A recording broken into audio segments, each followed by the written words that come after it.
Bonjour Valérie, ce matin vous nous emmenez à l'église. Alors ce n'est pas pour se recueillir ni pour prier, car la Belgique est assez imaginative pour reconvertir ses bâtiments religieux. Dites-nous tout. Oui, et l'idée la plus originale vient d'une mairie flamande. Elle a installé une patinoire dans une église. Alors sauter et glisser au milieu des statues de saints ou au pied des orgues, ça ne s'invente pas. Il y a aussi en Belgique un mur d'escalade dans une basilique, des églises reconverties en logement social ou en maison de retraite. Alors il faut le savoir qu'avec la baisse du nombre de fidèles, eh bien une trentaine d'églises récemment ont été désaffectées. Leur reconversion, évidemment, fait parfois polémique, mais la plupart du temps, les habitants approuvent. On s'est rendu sur place dans la fameuse église patinoire. Reportage avec Laurent Hainaut. Sous le regard de Jésus-Christ sur la croix, des patineurs glissent et virevoltent. Nous sommes dans l'église des Frères Mineurs à Saint-Tron en Flandre.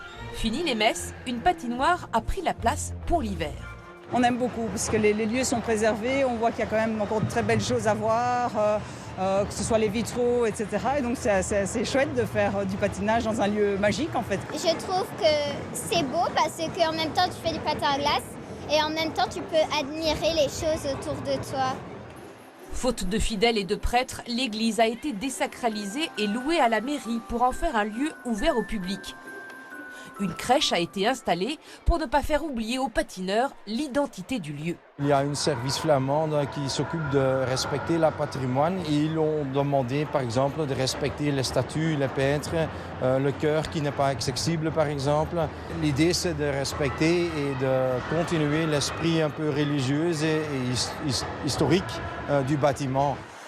Température ambiante 15 degrés. Les patins glissent, mais ce n'est pas de la glace.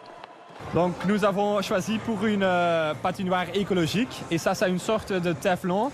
Ce n'est pas mauvais pour l'environnement, mais nous n'avons pas besoin de l'eau ou d'électricité et ça ne fond pas, donc il y a beaucoup de possibilités avec une patinoire écologique. Cet ancien lieu de prière s'est aussi transformé en centre de réunion, puis de vaccination pendant le Covid. Des expositions de peinture s'y sont tenues et même un concours de drag queen. Et pour les visiteurs venus ce jour-là faire un peu de patinage, la conversion de ce lieu de culte en espace de loisirs ne choque pas. C'est une évolution, je pense, normale de la société. Maintenant, il ne faut pas faire n'importe quoi, n'importe où, et il faut respecter les lieux malgré tout. Il ne faut pas commencer à taguer les murs ou voilà. Moi, je trouve ça très bien comme ça, tant qu'on respecte les lieux, oui. Avec la baisse des pratiques religieuses, beaucoup d'églises belges ont trouvé d'autres affectations. Des hôtels s'y sont installés. Cette basilique s'est transformée en mur d'escalade, l'un des plus hauts d'Europe. Et tant pis pour les fidèles qui ont dû se replier sur une petite chapelle à côté. D'un côté, nous sommes contents, mais de l'autre côté, nous sommes un peu tristes, parce que c'est la maison de Dieu.